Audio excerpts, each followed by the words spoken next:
Bienvenue sur DMG TV, les histoires mystiques. Tu es nouveau sur la page, n'oublie pas de t'abonner, de laisser un commentaire, de liker et de partager. Tant que l'histoire que tu veux raconter, il y a un numéro WhatsApp à l'écran là, envoie ton histoire par WhatsApp, par note vocale, sur le numéro plus 237 655 81 90 17 et on va jouer ici sur YouTube dans les 10 histoires de la journée. On poste une histoire, une vidéo de 10 histoires chaque jour sur YouTube, DMG TV. Donc n'oubliez pas de liker, de commenter, de partager. Et si tu n'es pas encore abonné, abonne-toi et active la cloche de notification pour ne pas manquer les prochains épisodes. Donc, on va commencer avec la première histoire. Dites-nous d'où vous regardez la vidéo en commentaire, si c'est au Cameroun, si c'est à Dakar, si c'est au Brésil, au Sénégal, au Ghana, Guinée, Maroc, Mali, Dubaï. Écrivez en commentaire. Donc on va commencer première histoire. Je vous demande d'écouter attentivement s'il vous plaît.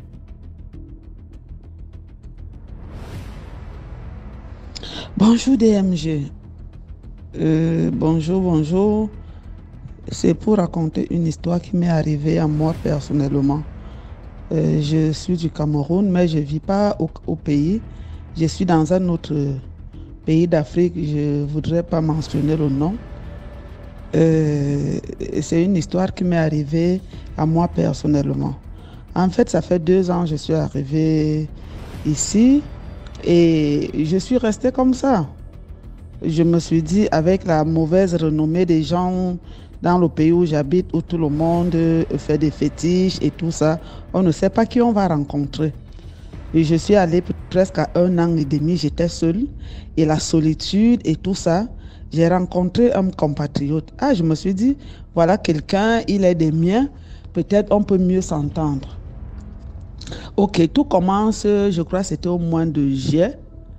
Ça commence au mois de juillet, on s'est rencontrés dans un restaurant avec d'autres compatriotes, on s'est échangé des numéros. Et directement, quelques jours après, il a commencé à m'appeler, on a commencé à se fréquenter. Mais curieusement, le premier jour que je suis arrivée chez lui, je me suis assise sur le canapé. Et quand je me levais de là, j'étais déjà malade. Je n'ai pas compris comment. Ça faisait peut-être plus de 2 ans, je n'ai pas eu mal à l'estomac. À peine je suis entrée dans sa maison, avant de rentrer de là, je n'arrivais plus à bien marcher parce que l'estomac n'allait pas.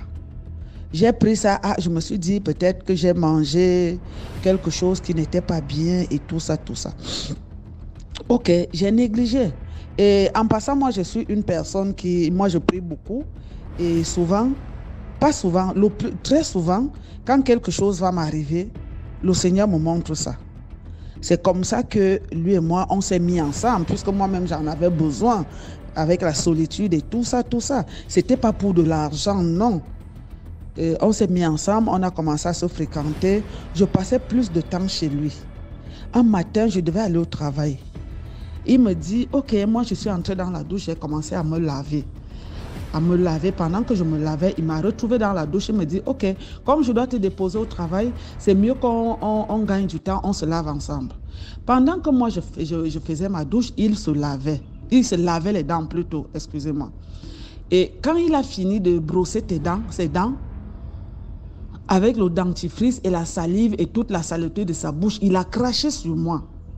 Attends, j'ai tiqué, je lui ai dit, mais qu'est-ce que tu es en train de faire? Je l'ai regardé très mal. Qu'est-ce que tu es en train de faire? Qu'est-ce que cela veut dire? Il me dit en rigolant, c'est mon marabout qui m'a demandé de te faire ça pour que tu ne me quittes pas.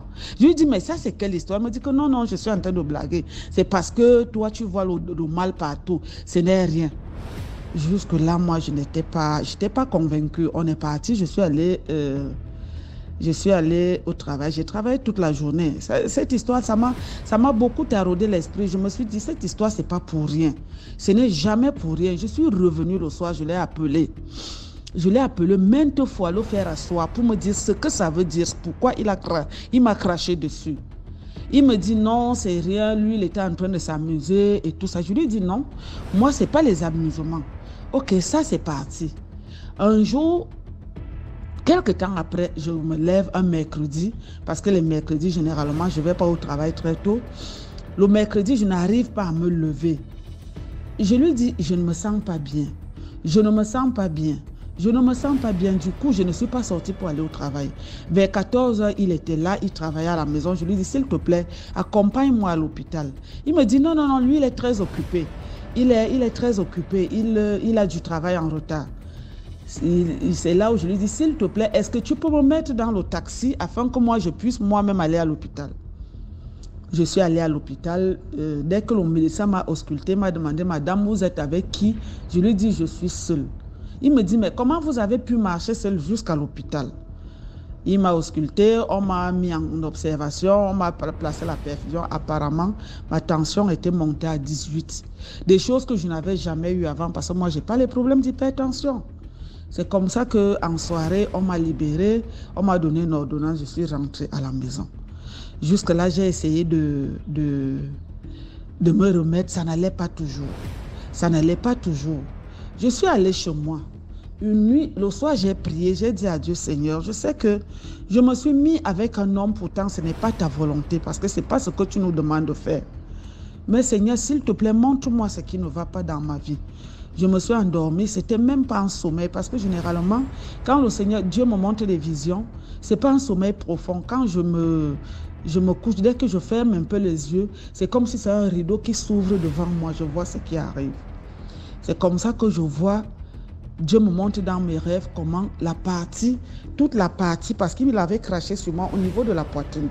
Dieu me montre comment toute ma poitrine est en train de pourrir, la peau de ma poitrine est en train de pourrir. Mais je suis sautée, je dis, mais qu'est-ce qui m'arrive là? Je me réveille en pleine nuit, je commence à prier. Quand je me réveille le matin, ce matin-là même, je me rends compte que j'ai les boutons au niveau de toute la poitrine. À ce niveau-là, au niveau du sein, du ventre, partout où les crashs avaient touché. C'est comme ça que je prends peur. Je me suis levée, j'ai appelé mon fils qui est médecin. Il m'a fait une ordonnance. Plus les jours passaient, plus la situation s'aggravait. Je n'arrivais plus à me lever, je n'arrivais plus à marcher. Entre-temps, lui, c'est de temps en temps qu'il m'appelle, il ne me rend pas visite, et rien, il est resté dans son coin, il appelle de temps en temps, il fut même un jour où je l'avais appelé, je lui ai dit, je voulais les oranges. Il a plutôt envoyé sa locataire me donner les oranges. Lui-même, il n'est pas venu. C'est comme ça que j'ai dit, j'appelle au pays, j'appelle mon pasteur. Le pasteur a fini de prier, il a prié. On a pris un moment de prière. Il m'a dit, ma fille, tu vas voir les gens qui te l'ont fait, ils vont se déclarer. Une nuit, je suis en train de dormir. C'est comme ça que je vois encore une nouvelle vision où lui, le monsieur est venu se placer derrière moi dans la vision. Il avait 3 boules dans la main. Il a voulu me les coller au dos et c'est comme si une force est sortie de moi, ça l'a projeté par terre.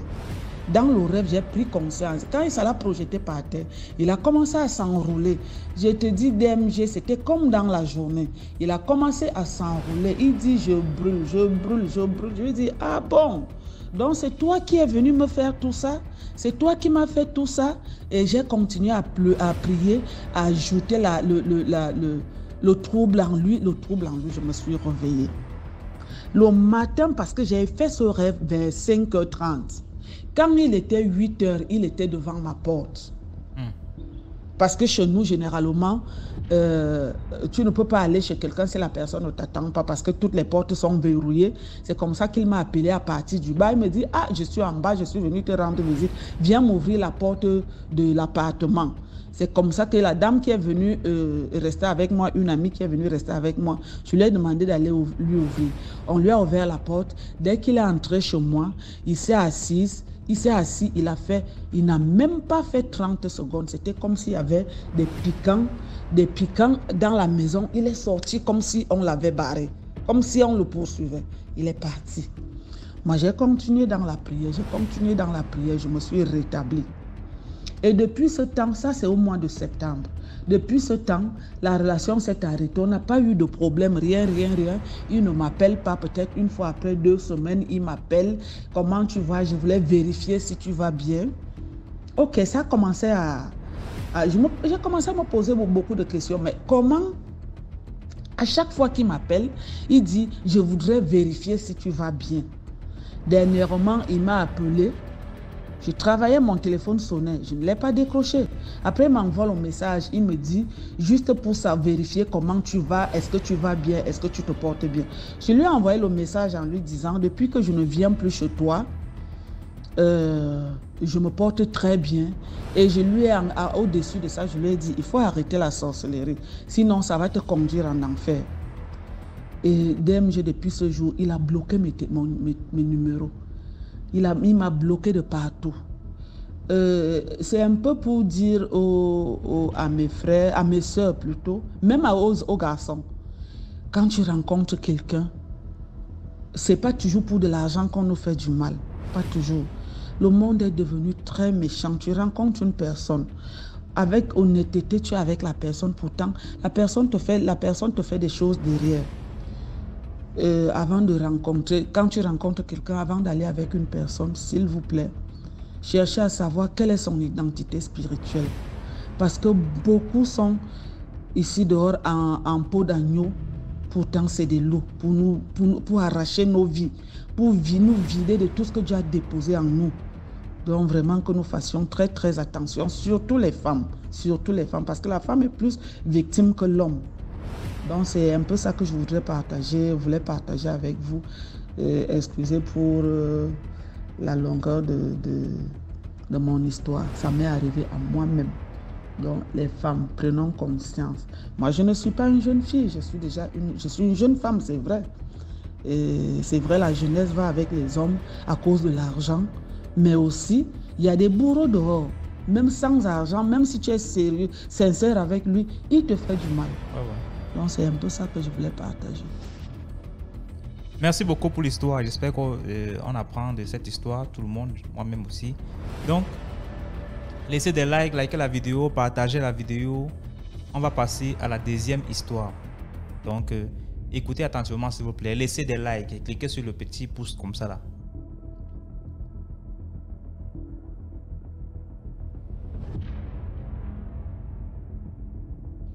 Bonjour DMG TV.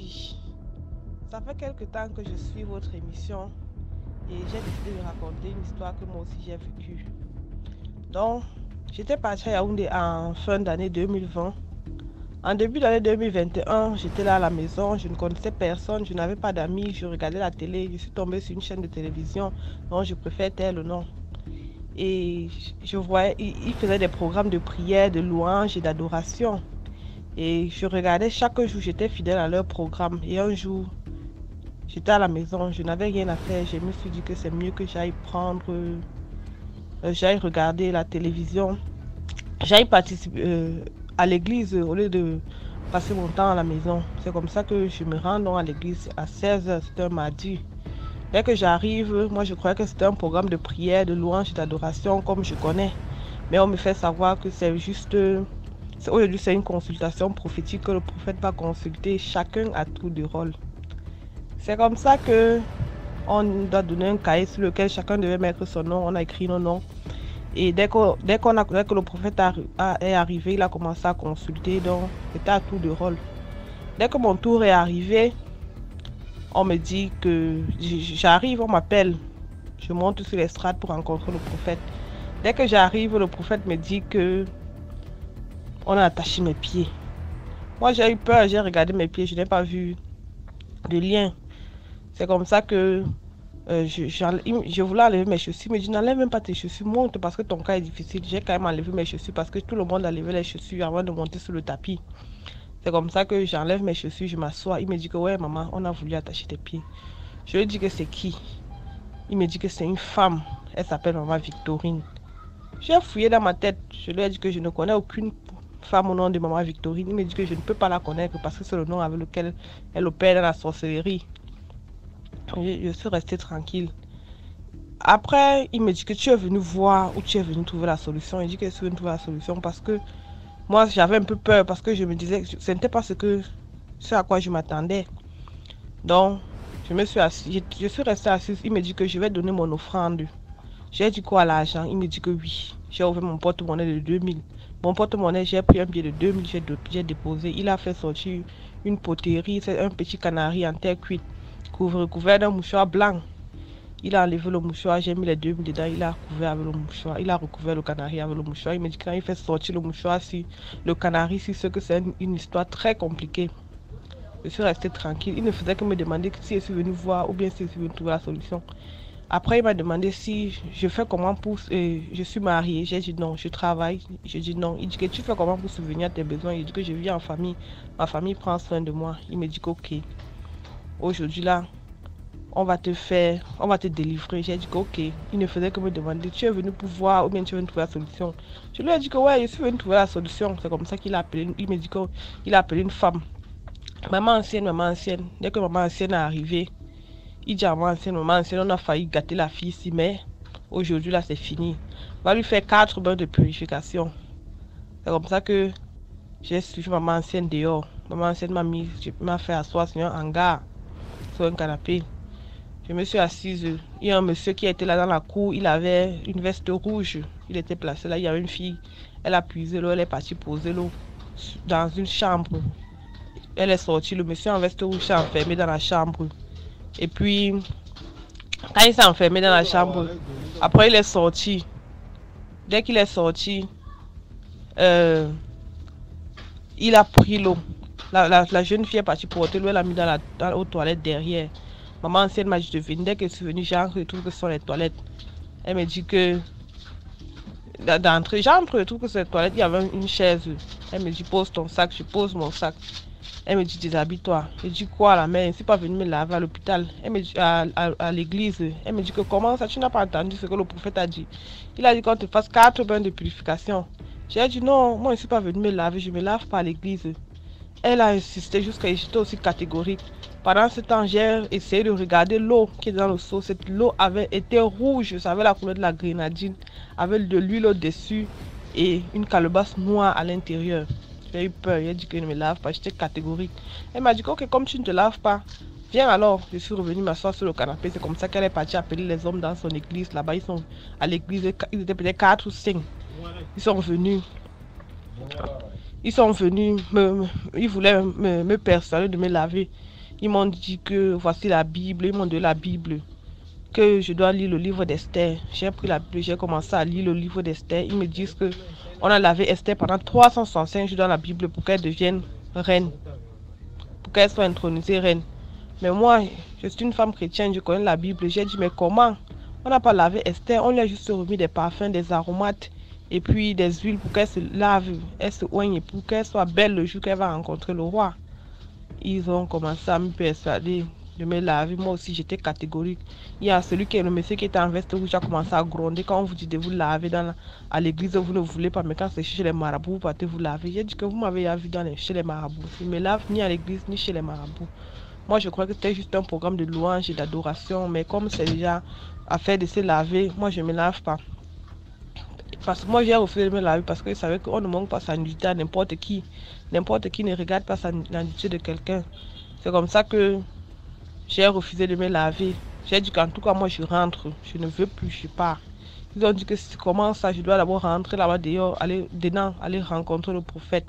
Entre-temps, ils avaient dit au prophète que j'ai dit que je ne me lave pas.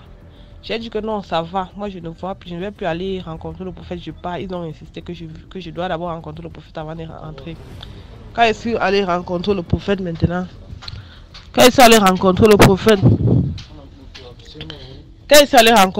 le prophète là-bas, je suis arrivé, le prophète était furieux, il était fâché.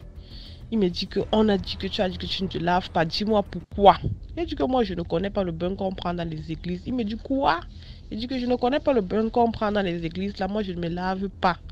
Il était fâché, il me dit que ton offrande c'était combien? J'ai dit 2000 francs. Il a dit à la femme là qui prend là que remettez-lui son argent. Quand la femme là me remettait mon argent, il dit remettez-lui son argent et qu'elle s'en aille. Ils m'ont chassé de l'église. Dès que je suis sortie là, je tremblais jusqu'à y avait la sueur partout. Je me demandais encore dans quoi est-ce que je suis venue me mettre. C'est comme ça que je suis rentrée chez moi à la maison. Et ici, j'aimerais dire à mes bien-aimés ici que même quand on veut servir Dieu, il faut qu'on ait le discernement. Il ne faut pas qu'on aille dans les églises au hasard comme ça. Il faut qu'on demande d'abord le discernement à Dieu. Parce que tu peux aller dans une église et tu trouves que c'est même pas une église, c'est une secte. Merci. Voilà. C'est son histoire, c'est son expérience. Et on est là, on va écouter. On a écouté comme elle a raconté. chacun se fera son opinion des églises et moi j'ai toujours mon proverbe là, c'est pas parce qu'il y a des faux billets que les vrais n'existent pas. Pas parce qu'il y a des faux pasteurs que les vrais n'existent pas. Et ainsi de suite, vous pouvez continuer. Hein. Donc, laissez-moi des commentaires, on passe à la troisième histoire. Écoutez attentivement s'il vous plaît. Laissez des likes s'il vous plaît.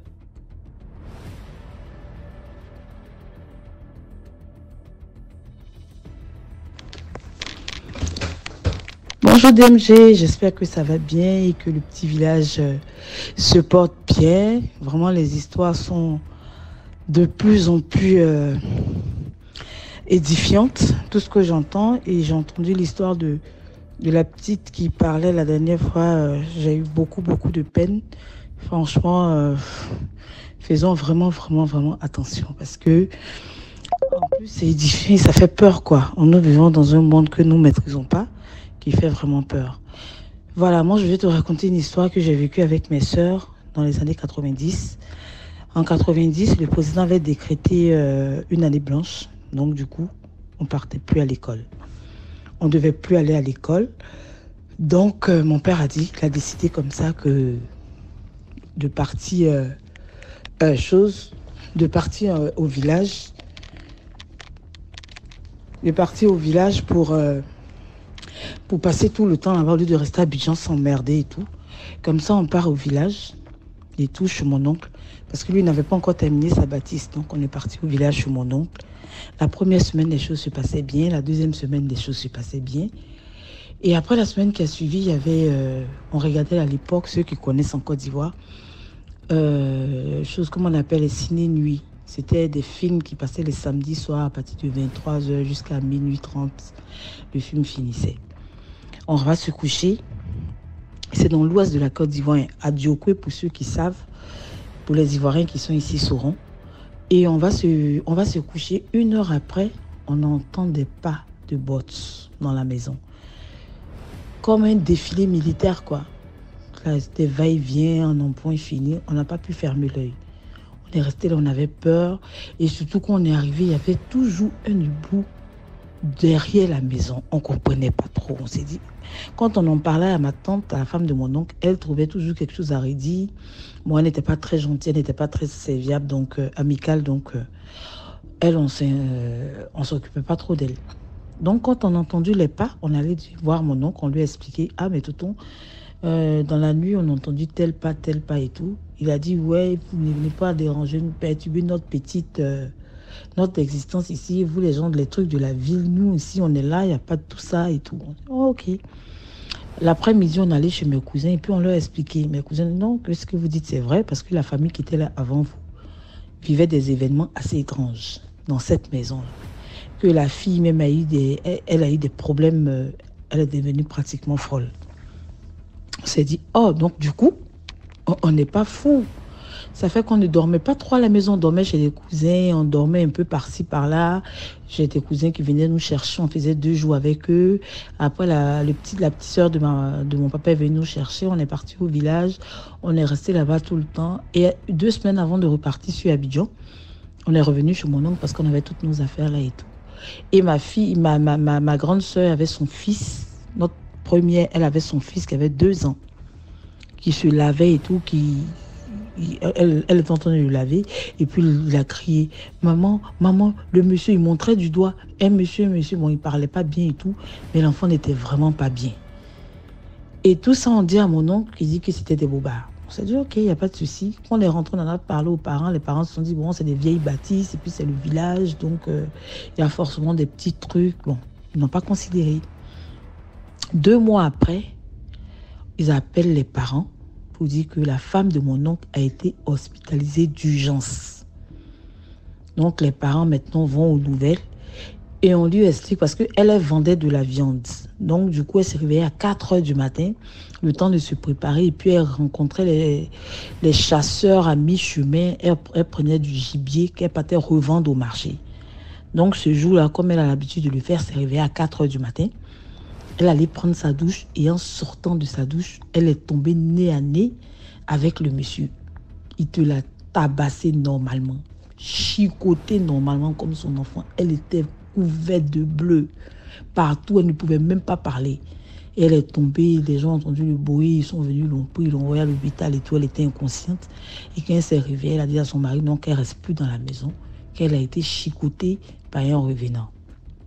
C'est quand elle est partie, après ils se sont renseignés apparemment. Le monsieur, il avait été tué par sa femme, donc forcément il ne voulait pas qu'elle loue la maison pour ne pas bénéficier de son travail, donc il effrayait tous ceux qui passaient. Et ceux qui le voyaient au premier gars, eux ils partaient, hein, les gens déménageaient, mais comme eux ils se sont entêtés, c'est pour ça qu'il a chicoté. Mais nous on était bien contents parce qu'elle n'était pas gentille, donc on s'est dit waouh, franchement le monsieur il a fait ce que nous on devait faire si on était du même âge qu'elle. Mais bon, voilà ce qui s'est passé, voilà ce qu'on a vécu, donc voilà, c'est ce que je voulais partager un peu avec vous. Voilà, bisous. Wow. Merci beaucoup pour l'histoire.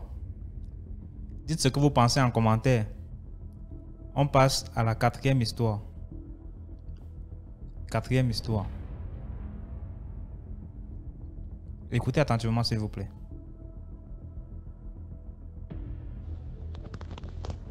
Bonsoir DMJ, j'espère que tu te portes bien. J'ai une histoire à partager avec toi. C'est une histoire que j'ai vécue. Voilà. Alors, c'est quelque chose de surnaturel. Voilà.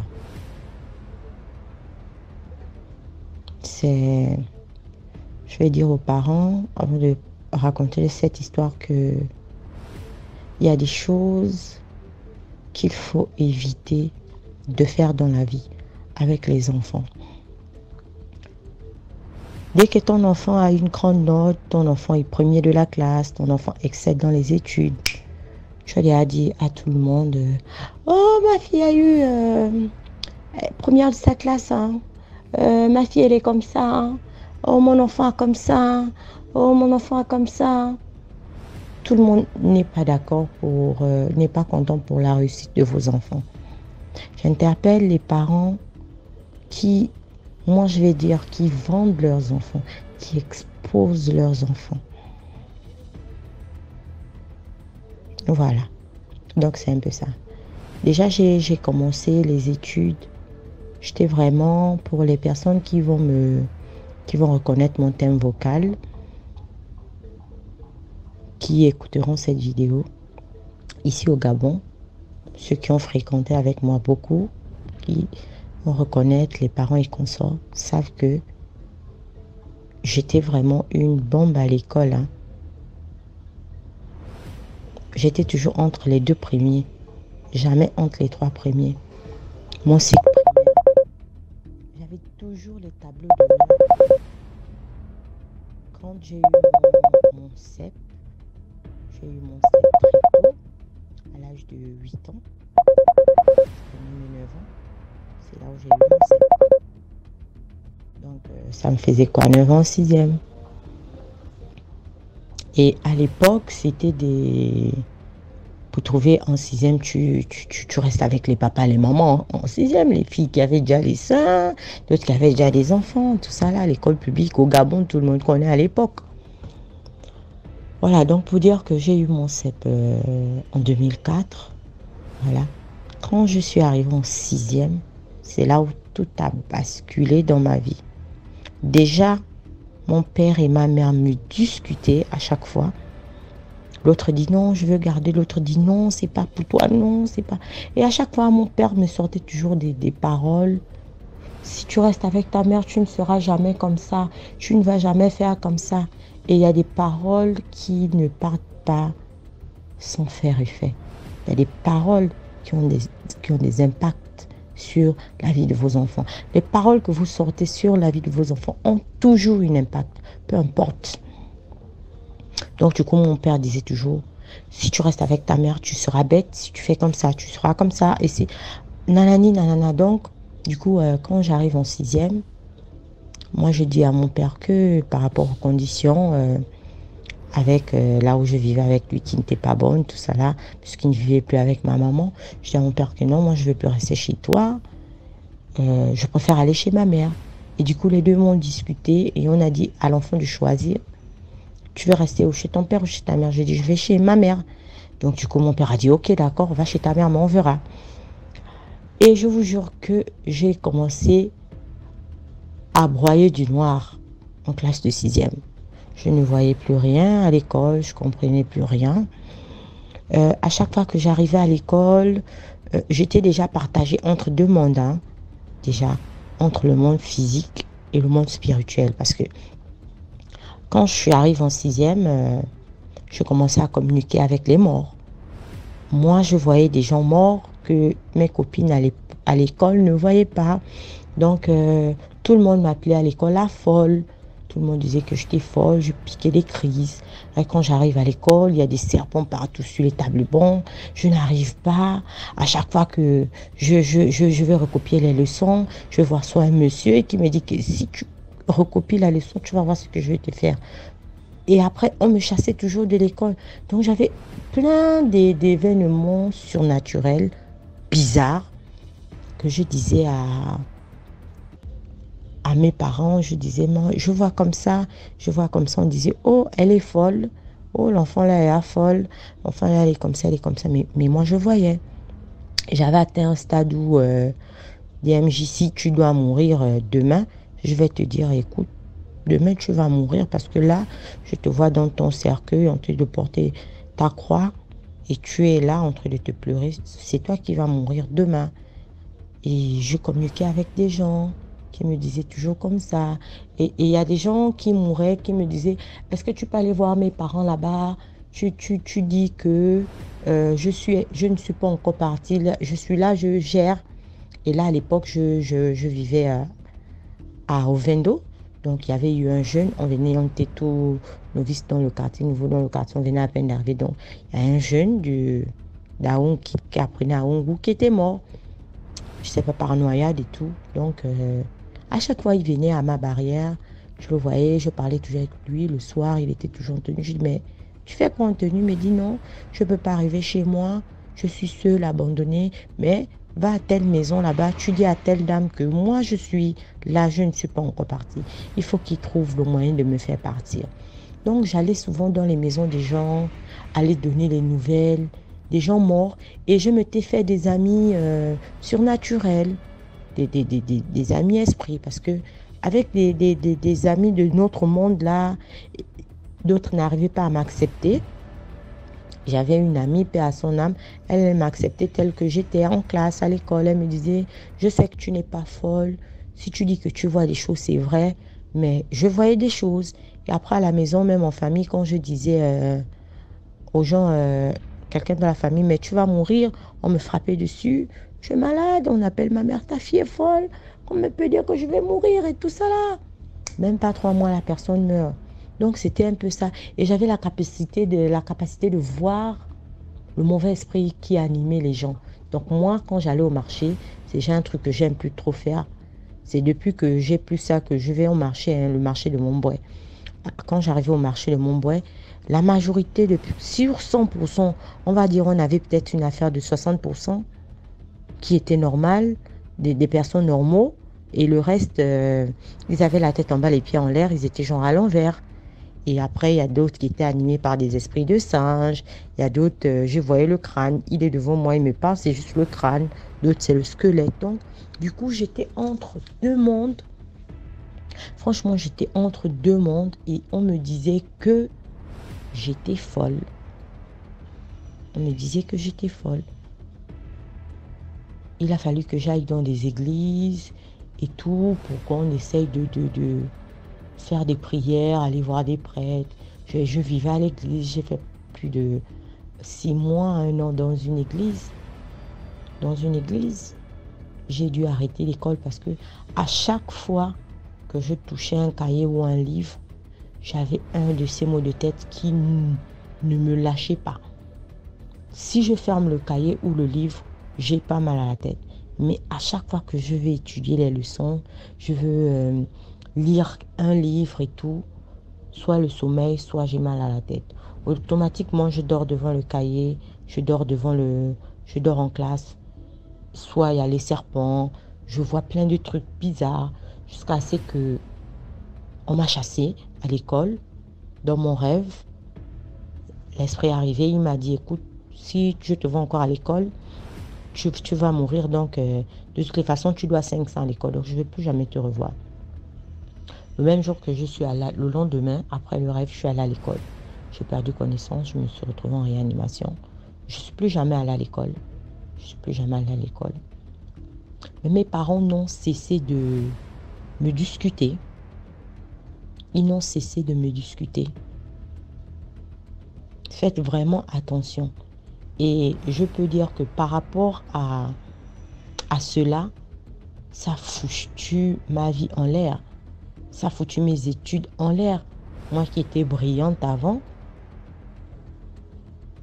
mais les boulots que je fais, des fois quand je raisonne, je parle, me dis, mais mademoiselle, votre place n'est pas ici. Hein.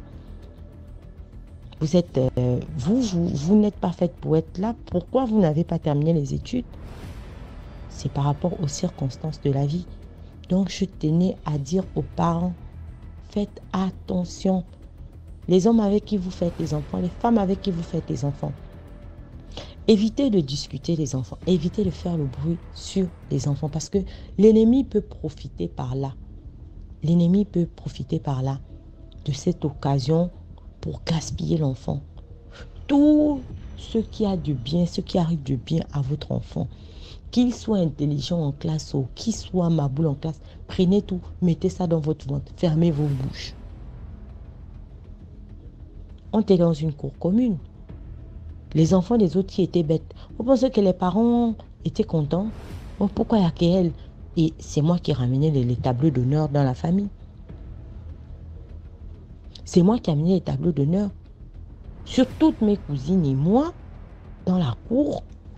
Mais moi, j'étais toujours entre les 3 premiers. J'étais toujours entre les 3 premiers. Si je suis première, le mois là, peut-être le mois prochain, je peux être deuxième. Seulement une seule fois que je suis sortie 3e. Mais tout ça là, c'est quoi? Et moi, je dis c'est la faute à mes parents. Moi, je rejette le tort à mes parents.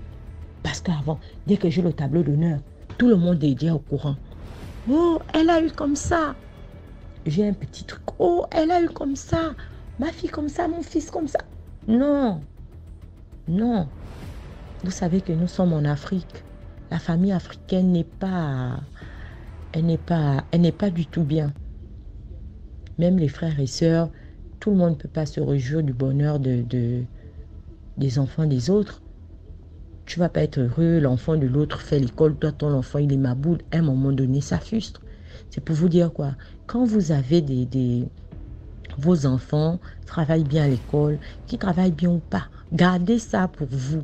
Évitez de vendre vos enfants. Parce que moi, j'appelle ça vendre les enfants. Exposer la vie de vos enfants. Tout le monde va... Ah, elle est intelligente. Au contraire, c'est là où l'ennemi est aux aguets. Il cherche parmi les enfants qui sont intelligents. Ah, au fait, là-bas, on proclame trop les mérites. On vend trop les mérites de tel enfant. Bon, on va opérer là-bas. Si mes parents ne me discutaient pas, si mes parents ne vantaient pas mes mérites à l'école, je serais loin aujourd'hui. Je serais loin aujourd'hui. Donc, c'est ce message que je voulais faire passer aux parents. Peu importe les notes que votre enfant gagne à l'école, peu importe dans quelle matière il est doué, de quelle façon il est doué, protégez vos enfants. Nous sommes en Afrique, les temps deviennent mauvais. Protégez vos enfants. Et si vous faites des enfants avec des hommes ou des femmes, évitez de les discuter. Évitez de prononcer des paroles néfastes à l'encontre de vos enfants parce qu'il y a des répercussions, il y a des retombées. Merci. Voilà, vous avez écouté l'histoire. Donc, je vous demande de liker la vidéo, laissez vos commentaires. Et on va passer à la 5e histoire. Écoutez attentivement, s'il vous plaît. Voilà, bonsoir à vous. L'histoire que je m'apprête à vous raconter, c'est une histoire que j'ai vécue à Yaoundé, en Balmayo. Oui. J'étais en Balmayo avec mon cousin, on fréquentait dans le même lycée, au fait, dans le même lycée. On a l'habitude parfois d'aller à l'école ensemble. Et en allant à l'école, on passait toujours par la longue route. Parce que le lycée était situé du côté de la côte. Ok. Un jour, un matin, il pleuvait quand on se rendait au lycée. Il pleuvait. Et vous savez, quand il pleut, oui, comme je disais, voilà. Hein. Ah, vous savez, quand il pleut, vous ne pouvez pas vous mouiller. Bon, on passait vers la grande route. C'était très tôt le matin, on devait avoir évaluation, moi et mon frère. Nous voilà qui cheminons sur la route. Subitement, voilà la pluie. Voilà une pluie qui s'engage. Et encore, c'est encore très tôt le matin. Donc, quand c'est très tôt le matin comme ça, le ciel est sombre. On a l'impression qu'il est encore 5 heures du matin. Voilà. On a donc décidé de s'abriter. Il y a une petite maison là, sur la route qui était abandonnée. On a donc décidé de s'abriter là, moi et mon frère. Alors, nous voilà qui nous abritons en attendant que la pluie c'est bien sûr pour qu'on puisse continuer pour aller en cours. Merde. Voilà une jeune fille qui passe sur la route, dans la pluie. Mais mon frère me dit, regarde-moi la fille là. Regarde-moi la fille là. Qu'est-ce qu'elle fait sur la pluie? Elle ne peut pas s'abriter. C'est là où je lui réponds que chacun a ses problèmes. Peut-être elle est plus précise. Mon frère dit non. Elle peut attraper froid. Attends, je vais l'appeler. Voilà mon frère qui appelle la fille. Mademoiselle, qu'est-ce que vous faites sur la pluie? Vous ne vous abritez pas? Elle ne répond pas. Il dit, soyez au moins poli.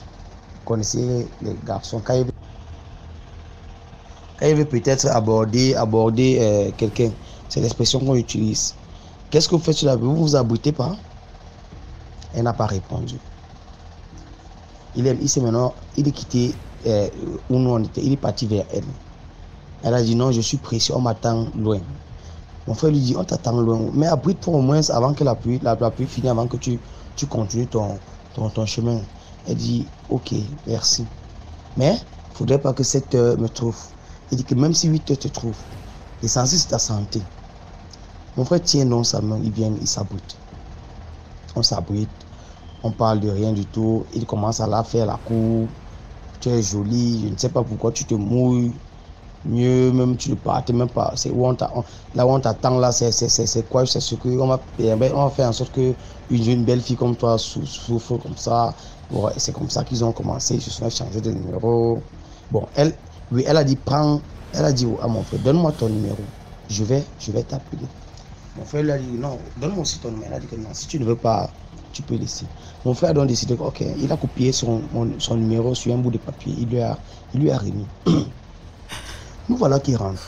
La pluie est finie vers 7h30. Bon, ça a baissé et puis bon, on a décidé de continuer. Nous voilà arrivés à l'école. Après la journée, en rentrant, le soir à la maison, il était peut-être 22h.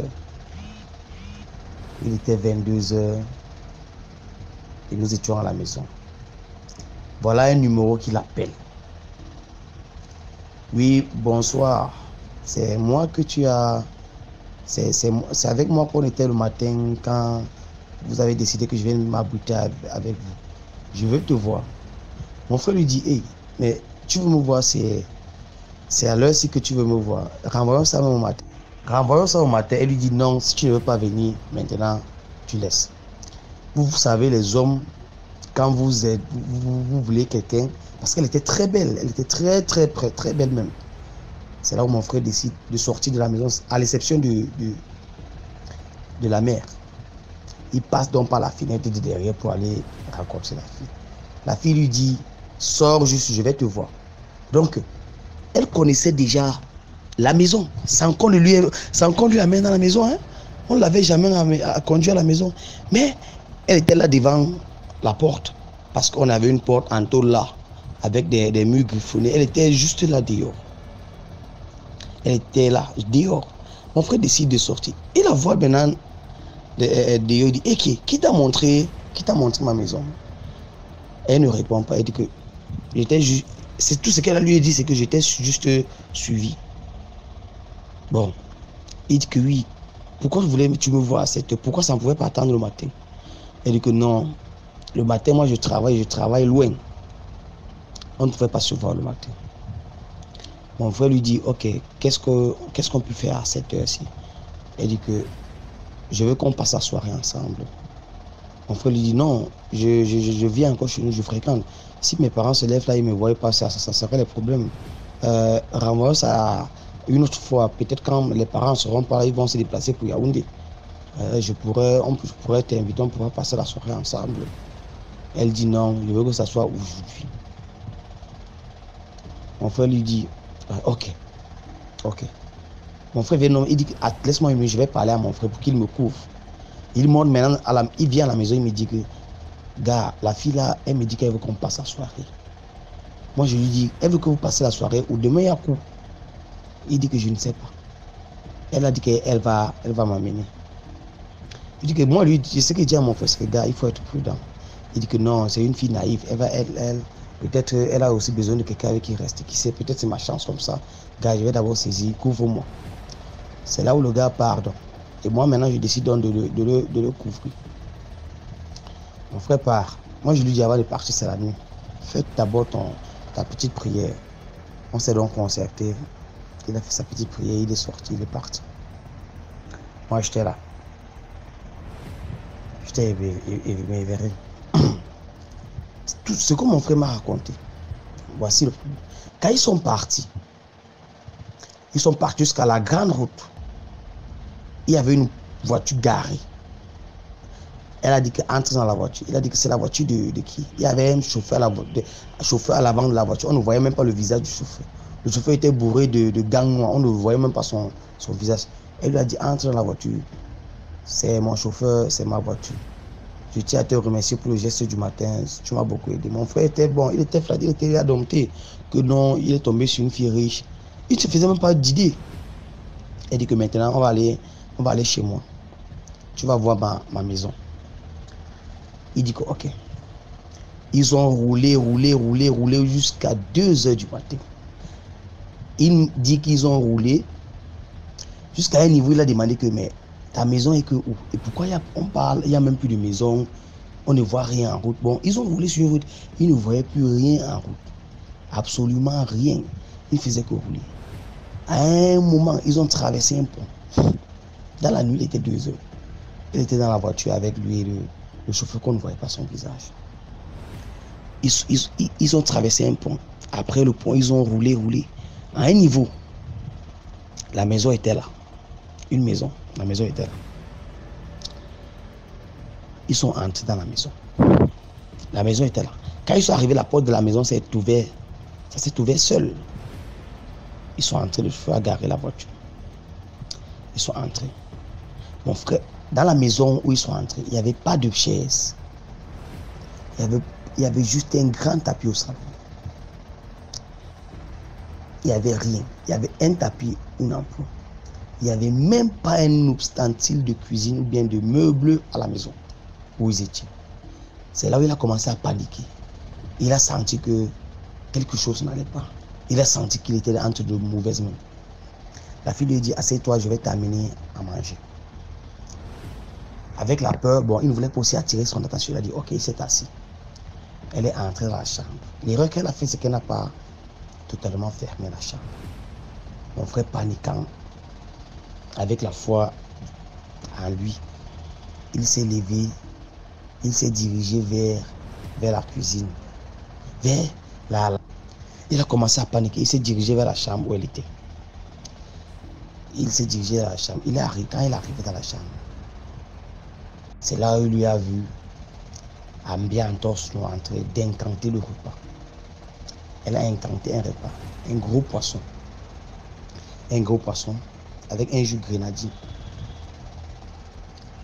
Ok. Quand il a maintenant vu ça, il a couru, il n'a pas attiré son attention. Avec son courage et sa foi, il est revenu s'asseoir. Elle est donc sortie de la chambre et lui dit que voici le poisson que j'ai brisé pour toi, j'espère que ça va te plaire. Il a dit merci. Il a dit merci, il s'est assis. Mais il a dit que non, je ne vais pas manger maintenant, je vais manger après. Mais est-ce que je peux sortir, téléphoner? Mon frère m'a appelé, je voulais comprendre ce qu'il allait me dire. Elle a dit, téléphone ici. À 7 h, la nuit, on ne sort plus. C'est là où il a dit non, je veux quand même sortir. S'il te plaît. Elle lui a donc permis de sortir, mais qu'il ne sort pas hors de la barrière. Parce que d'abord, la barrière était bloquée. Quand il s'est levé, il s'est dirigé jusqu'à ce qu'il a ouvert le premier portail. Il s'est mis à courir en appelant Seigneur Jésus, sauve-moi. Seigneur, sauve-moi. Seigneur, sauve-moi. En pleurant, en criant. Seigneur, sauve-moi. Elle lui a maintenant donc vu, elle a vu les gestes. C'est là où elle a donc maintenant venu, elle s'est transformée en hibou. Elle a donc décidé de venir interrompre ça. Il a couru jusqu'au portail. Il a poussé le portail. Il dit un portail bourré, des gros portails bourrés là, en chemin, il a poussé le portail. Quand il a poussé le portail, il s'est retrouvé au dehors, perdu dans un endroit où il ne connaissait pas. Il a commencé à courir. J'ai dit, il a couru de 2 heures jusqu'à 4 heures.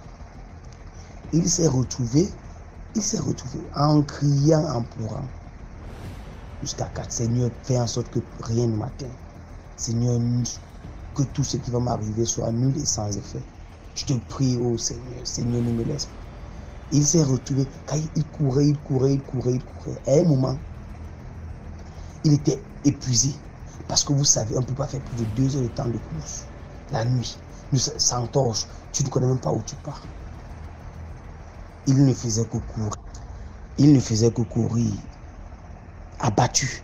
La nuit, tu cours à 2 heures. Il n'y a rien, tu ne vois rien, tu ne sais pas où tu pars. À un moment, quand il courait, il s'est retrouvé sur une route. Sur la route, il y avait un lampadaire en face. Bon, c'était un petit village. Il s'est dirigé vers le village en courant, abattu, affaibli. Arrivé au village, il a toqué la première porte. Il est tombé. En tout cas, la première porte, c'est un papa Bafia. Un papa Bafia qui est sorti et a ouvert la porte. Quand le papa Bafia a ouvert la porte, il a dit c'est quoi? Il s'est précipité, il est entré. Papa Bafia a refermé la porte. Il a dit c'est quoi mon fils? Il a expliqué tout, papa. Quand il a expliqué tout au papa, le papa a commencé à faire des petits rites traditionnels pour le protéger.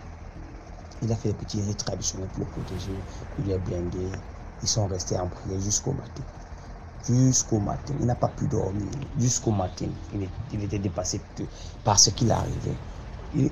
On était jeunes.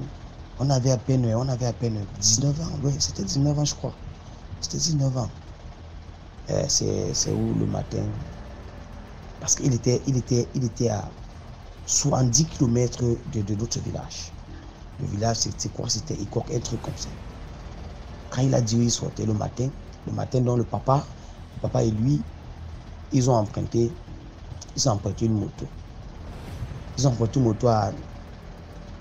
La moto les a déposés loin en ville. En ville, ils ont emprunté les taxis des petits voyages là.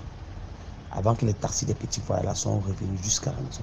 En arrivant à la maison même, on avait un pressentiment. On était dans la prière. Tout n'allait pas. Moi, je sentais que quelque chose arrivait à mon frère. Quelque chose arrivait. Jusqu'à ce qu'ils arrivent le matin, et puis on les accueille. Quand on les accueille, donc, c'est là où mon frère a relaté tout ce qu'il a vécu. Il a relaté tout ce qu'il a vécu. Quand il a relaté, mon père a décidé de partir voir vraiment où ils étaient. On a parcouru des kilomètres. On n'a jamais, au même endroit où il a dit que la maison était là. Il n'y avait pas de maison, il n'y avait rien. C'était la brousse. Il n'y avait pas de maison. Il n'y avait rien. Donc, voyez un peu comment le monde est. Le conseil que je vais donner, c'est quoi? Ne vous laissez jamais attirer par les personnes.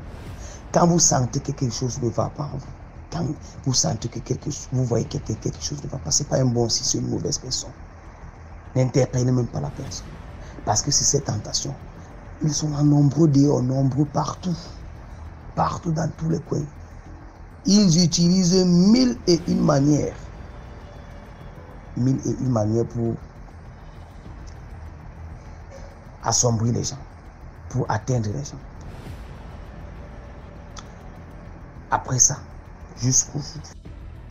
Donc, merci beaucoup pour l'histoire. Laissez des likes, dites-moi ce que vous pensez en commentaire. On passe à la 6e histoire. 6e histoire.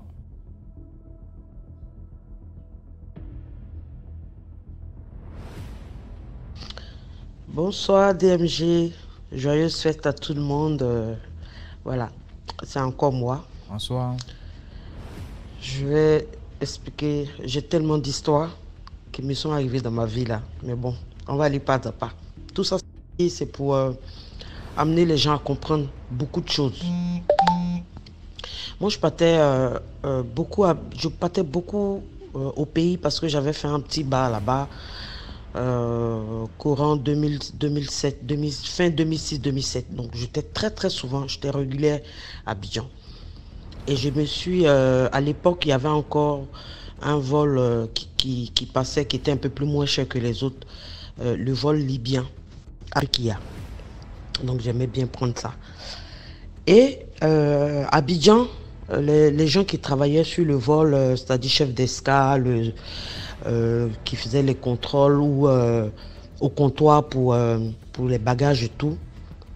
J'ai lié d'amitié avec eux parce que j'étais régulière. Et il y a un dedans, vraiment on est devenu amis. Donc quand je pars comme ça, je lui envoie des parfums, des déodorants. Il m'invitait, on allait manger avec mes soeurs et tout. Et moi aussi, souvent même quand je vais à Abidjan comme ça, que je prends le taxi, j'aime bien causer. Et il y a un chauffeur de taxi qui est handicapé, à qui je me suis attachée aussi. Donc, il m'accompagnait, il m'appelle, maman, tu as besoin de faire des courses, je suis dispo. Donc, quand j'ai besoin, je lui dis, bon, il peut laisser, on arrive dans la course que je vais faire. Il gare le taxi, il attend, et en fin de journée, quand on rentre, on va manger ensemble et tout. Je lui donne de l'argent. Donc, il faisait sa recette, en fait. Souvent, je lui dis, non, va tourner quand je serai prête. Il dit non, je ne vais pas te laisser seul, voilà, parce qu'Abidjan n'est pas trop en sécurité et tout. Donc c'est comme ça, il était devenu comme un frère pour moi. Et j'avais une autre amie, quand j'arrivais aussi, c'est avec elle je tournais, je faisais tout. Si un jour elle vient sur la page de DMG, elle pourra témoigner. Donc un jour comme ça, mon ami qui travaillait à l'aéroport là, il m'invite à Port-Bouille. Il me dit, il a insisté, il me dit, tu viens seul, hein? Tu prends un taxi, tu arrives, je paye. Moi, je ne maîtrise pas trop, parce que moi, quand je quittais Abidjan, vraiment, il y avait un peu de brousse partout. Et puis, du coup, tout a commencé à changer. Donc, il y a des coins que je ne maîtrisais plus. Donc, j'appelle ma copine, je dis à ma copine, ah tiens, il y a, je vais taire son nom. Voilà, il y a mon ami là, de l'aéroport là, qui m'invite. Mais c'est bizarre. Depuis hier, il me dit de venir seul. Elle me dit, comment ça, tu vas aller seul? Moi, je vais t'accompagner. Il dit, ah, mais je ne comprends pas. Il dit, non, tu ne vas pas seul. Je dis, ok. Et pendant qu'on parlait de ça, j'étais dans le taxi, mon jeune chauffeur. Ah, il a dit, ah, maman, ben, demain, normalement, je ne conduis pas demain, mais je vous accompagne aussi. J'ai dit, mais donc, il dit, non, le taxi dort avec moi, donc... je t'accompagne. Je dis ok. Donc quand on arrive, le jour je l'appelle, je lui dis je suis dans le taxi, mais sans toutefois lui dire que je suis avec mon ami qui connaît et mon chauffeur. Donc quand on arrive, lui il est assis avec des gens, mais c'est des paillotes en bordure de l'eau même, de la mer même. Après ceux qui connaissent bien Abidjan, après Port-Bouille, à Djoufou, quelque part là-bas, mais vraiment au bord de l'eau. Donc quand on arrive, déjà, il est fâché parce que je ne suis pas venu seul. Et lui, il était avec des gens, mais des gens vraiment très bizarres. Tu vois, des gens mais bizarres que je ne connais pas. Pourtant, il y a des fois où il m'invitait, on était avec ses amis, ses collègues et tout. Souvent même, moi, je l'invitais, on partait un peu dans mon bar. Ben, les personnes avec qui il était là, vraiment, étaient tellement bizarres. Mais bon, ça ne m'a rien dit. On s'est assis, ils ont commandé à manger. Mais il n'était pas... Sur son visage, on avait l'impression qu'il n'était pas content. Voilà, donc il me parlait bizarrement et tout, mais bon. Et pas loin de là, Il y a un hôtel, je crois. C'est un hôtel. Mais il faut prendre un couloir et l'hôtel donne sur la plage, sur la mer. Donc, quand tu es là, même où on était assis, il y a les vagues, tu entends les vagues et tout. Et moi, j'aimais bien. Voilà, j'aimais bien. J'ai dit, ah, c'est bien, il ne fait pas trop chaud. Et il m'appelle, il me dit, viens, je te vois.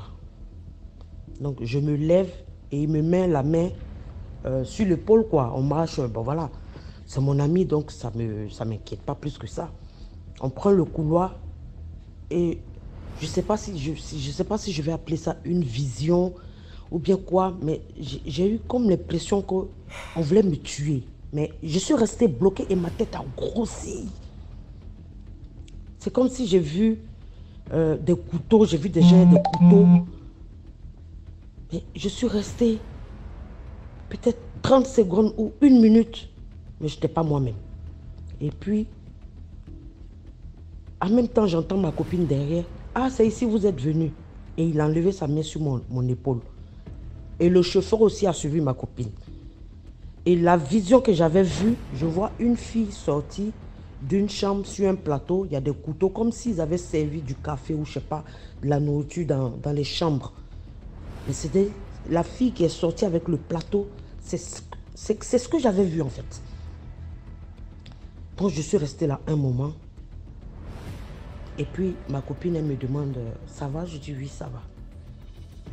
Mais j'étais lourde, j'avais la tête, j'avais des frissons. Et on est retourné s'asseoir. À peine on s'est assis. J'ai dit, bon, moi je vais rentrer. Il dit, oui, nous aussi même on va rentrer. Nous aussi on va rentrer. Donc toute la nourriture qui a été commandée, on n'a pas touché. Mais j'étais devenu bizarre. Donc quand on prend le taxi, on remonte. Ma copine, elle me demande, ça va? Le chauffeur, mon petit chauffeur, il dit, maman, ça va? Puis je leur ai expliqué. C'est là, les Ivoiriens qui vont écouter ça, ils connaissent l'ethnie Adjoukou, en Côte d'Ivoire. Mon chauffeur était à Djoukou. Et lui, il a fait la danse de, comment on appelle, génération, je ne sais pas quoi, leur danse. Et il avait fait ça il y avait une semaine. Donc, non, il devait faire ça dans une semaine. Donc, je pense qu'ils font des sacrifices, ils rentrent dans des bois sacrés. Donc, ils ont un peu des visions. Enfin, moi, c'est des choses que je ne connais pas. Et ma copine dit, bizarrement, quand le gars a dit, viens, je vais te parler, qu'on s'est levé, les autres ont commencé à se regarder, ses amis avec qui lui il était. Ils avaient un sac qui était là. Elle avait comme l'impression qu'il y avait des machettes. Ou, c'est pas, elle dit c'est l'impression. Elle ne peut pas affirmer, mais c'est l'impression. Donc, elle a senti ça bizarre. Donc, du coup, elle s'est levée pour venir voir. Et mon chauffeur, il dit, il a ressenti la même chose. Donc, il a dit, même si je suis handicapé, parce qu'il est handicapé, c'est d'un pied, mais il était bien en forme. Il dit, au moins, je pourrais défendre les filles. C'est comme ça, lui, il a suivi ma copine sans qu'elle ne sache qu'il la suivait. Moi non plus, je ne savais pas qu'elle me suivait. Et quand on est rentré, je vous dis, cet ami-là ne m'a plus jamais, mais je dis bien jamais appelé. Et comme c'était sur le vol où il travaillait que je prenais, et à chaque fois que, parce que les vols sur Afrique, c'était lundi, mercredi et vendredi. Quand je dois prendre le vol, il n'est jamais là. Quand je demande à ses collègues, ah non, il ne travaille pas aujourd'hui. Pourtant, j'avais tout son programme. Et jusqu'aujourd'hui, je n'ai plus de contact avec lui jusqu'aujourd'hui. Donc, quelque part, faites trop confiance aux gens. Ce que je peux dire, la morale dans le truc, faites trop confiance aux gens aussi. Souvent, ça peut nous amener à notre perte. Mais quand tu as bon cœur dans la vie, Dieu même envoie des anges pour te sauver. Ce jour-là, je pouvais peut-être partir seul et je ne sais pas ce qui allait m'arriver. Donc, voilà un peu mon histoire. Il y a d'autres histoires. J'ai encore une autre histoire concernant mes jumeaux, DMG. Je reviendrai plus tard. Bisous à tous et bonne fête. Bonne fête de fin d'année à tous. Merci beaucoup pour l'histoire. Voilà, laissez des likes, commentez, partagez. Apparemment, c'était des trucs de sacrifices humains, là, des crimes, voilà, les sacrifices humains. Donc, on passe à la 7e histoire.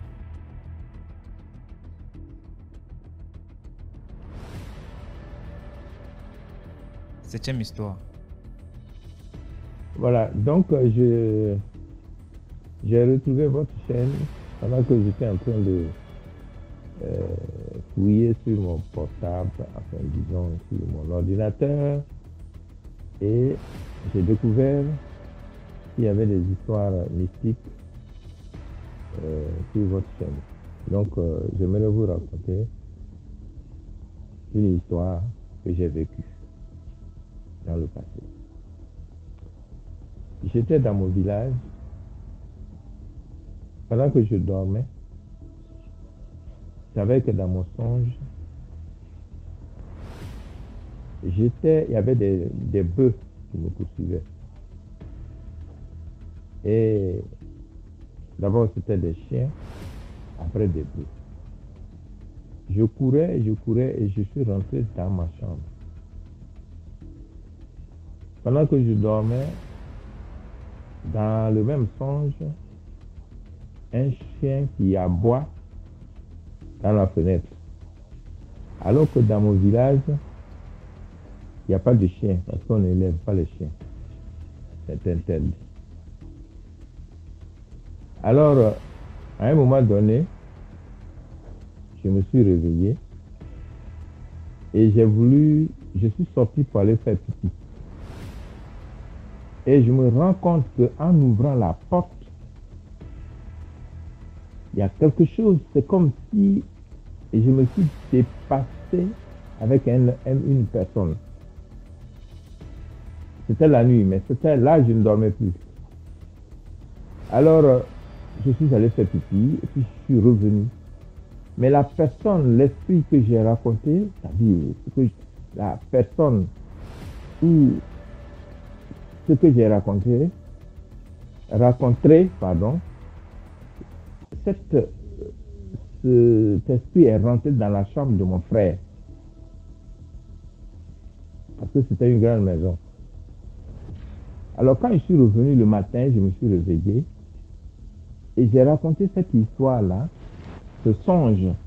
Mais pendant que je racontais le songe, sa femme, la femme de mon frère qui était là, elle a dit oui, dans mon songe, j'ai aussi appris le son, enfin le chien, le bruit, enfin comment on dit, le bruit du chien, c'est-à-dire le chien qui aboyait. Alors ainsi donc, j'appelle mon frère et je lui dis, fais attention parce que la nuit, en sortant, j'ai comme l'impression que je racontais quelque chose, mais comme si c'était une personne qui me dépassait, qui est rentrée dans ta chambre. Donc fais attention, il dit, il a minimisé cela. Bon, pour moi, souvent quand je fais un songe, il est exactement ce que j'ai vu, c'est ce qui se réalise. Donc moi, je tenais, puisque je me connais en songe, j'ai tenu à prévenir mon frère. Et il n'a pas pris ça, il a pris ça à la légère. Bon. En ce moment, je n'étais pas chrétien, je ne priais pas, mais j'avais Dieu en moi. Parce que je croyais, j'étais vraiment un croyant sans aller à l'église. Mais je croyais que Dieu existait. Et quelques jours après, mon frère est tombé malade. Alors, quand j'ai raconté l'histoire à sa femme dit, effectivement, ton frère, il est malade. Et je crois qu'il avait une insuffisance rénale, ou bien il y avait un diabète qui le rongeait. Alors, je lui ai fait comprendre que je dis, allez-y vous faire soigner parce que le songe que je fais, quand je fais un songe comme ça, il est très dangereux. Donc, allez-y soigner. Et moi, je suis venu à Paris. Et pendant qu'ils sont allés le faire soigner, alors, dès que je suis arrivé, on m'appelle pour dire que mon frère est décédé. Mon frère est décédé, c'est pour vous dire que les esprits là, qu'il y a des problèmes, on a souvent des problèmes, mais la sorcellerie, bon, il y a certaines personnes qui ne croient pas, mais il existe des sorciers au village. Donc voilà ma petite contribution, l'histoire que je vais vous raconter. Que Dieu vous bénisse. Merci beaucoup pour l'histoire. On va rapidement passer à la 8e histoire. Hein. On passe à la 8e histoire rapidement. Bonsoir DMJ, j'espère que tu vas bien. Voilà, je tenais à partager une petite histoire avec vous. Les jeunes filles de maintenant là, faites vraiment attention à la vie, faites attention au dehors. Les parents, vous avez pour obligation d'inculquer des valeurs à vos enfants et de les prévenir. Toujours les prévenir. Le dehors est très dangereux. Moi, j'étais vraiment amie avec ma grand-mère. Hein, et du coup, moi, ma grand-mère me disait toujours, de toutes les façons, tu n'es pas belle. Hein, tu n'as pas une beauté qui fera en sorte que l'homme verse les millions sur toi. Sache que quand tu vas connaître les hommes, elle me répétait ça chaque fois.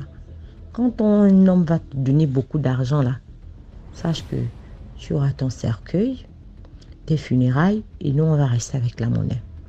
Ça, c'est beaucoup, hein. C'était toujours les paroles que ma grand-mère me sortait. Donc, du coup, j'ai grandi avec ça. C'est resté en boucle, ça tournait en boucle dans mon cerveau. Mais après, tu sais, les enfants, comme ils sont têtus, ils sont toujours comme ils sont. Donc, nous sommes toujours comme nous sommes. Et après, moi, à l'époque, j'aimais pas les hommes. Moi, je les appelais les rieneux, hein. T'as rien à m'offrir, je vois que t'as rien à m'offrir. Tu es fade, parce que moi, j'aimais bien tout ce qui brillait. Donc, c'est comme ça que je fais la rencontre d'un monsieur, ingénieur OTP. Donc, il m'interpelle dans un quartier de la place, parce que j'ai longuement vécu dans lui. Je vivais à lui, donc comme ça que je sortais pour aller prendre un verre avec des amis. Il m'interpelle, mademoiselle, il me fait la cour et tout. J'aimerais vous inviter à prendre un pot avec vous, mais moi je dis au vieux que, bah écoute, si tu veux que je prenne un pot avec toi, c'est payant, hein. Seulement m'asseoir pour écouter tes histoires, c'est 100 000. Voilà. Et pour boire, c'est encore 100 000. Il me dit, ah bon, donc je dois te payer pour que tu écoutes mes histoires et puis pour le vin que toi-même tu dois boire. Je dis, bien sûr. Il me dit, ok, il n'y a pas de problème. Je dis, ben donne d'abord. Le monsieur claque 400 colos. Il me remet les 400 000. Je prends les 400 000, je mets dans mon sac. Je m'assois avec le monsieur et tout. Après, le monsieur me dit, ben, tu prends quoi? Comme je vous ai dit dès le départ, moi, je travaille dans les hôtels et j'adore le cognac. J'ai dit au vieux que, ben, moi, je prends du cognac. Il me dit, ok, il n'y a pas de souci. Il me sort 3 bouteilles de cognac. Du grand cognac. Après, il dit, j'ai tant d'argent à dépenser. Appelle qui tu veux, hein. On va boire. Mais dis pas à une Gabonaise d'appeler qui tu veux pour boire le vin. Alors, mais là, moi, j'appelle toute ma famille, hein. Et comme on était à proximité de la maison, ils sont arrivés. Mais ça ne suffisait pas. Le monsieur avait tellement d'argent que sur le coup, j'ai pas tiqué, hein. J'ai pas tiqué parce que moi, je me disais, bon, et moi, j'ai donné mes 400 000, je finis de boire mon vin. De toute façon, je ne vais pas rentrer avec lui. Je finis de boire mon vin, je prends mes 2 pieds, je rentre à la maison. C'est comme ça que le monsieur me remet sa carte et tout. Je vais taire le nom du monsieur. Il est vraiment influent. J'ai dit, ah, il a les 400 000 pour s'asseoir avec lui. C'est bizarre ça. On se sépare, il me laisse, le monsieur dit qu'il va partir, il me remet 1 million. Il me dit là, tu mets tes unités.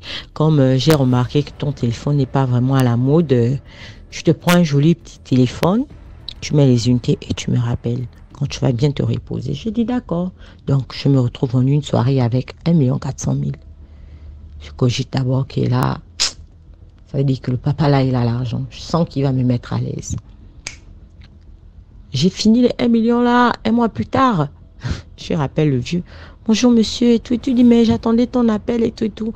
Est-ce qu'on peut se voir? J'ai dit oui, bien sûr, on peut se voir. Il revient, il gare chez moi mon entrée à lui.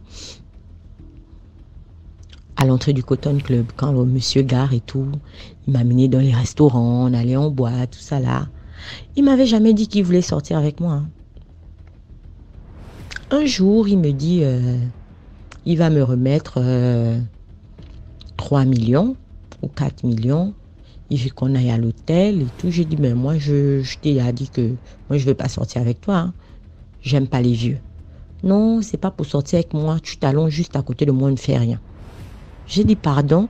Il dit oui, on va à l'hôtel, on se déshabille, tu t'allonges juste à côté de moi, je te prends dans mes bras, on ne fait rien, je te donne 4 millions. J'ai dit 4 millions comme ça. Il me dit oui, j'ai dit non, c'est si tu peux donner 4 millions, c'est que tu peux encore ajouter, parce que 4 millions, c'est pas une somme pour m'allonger à côté de toi.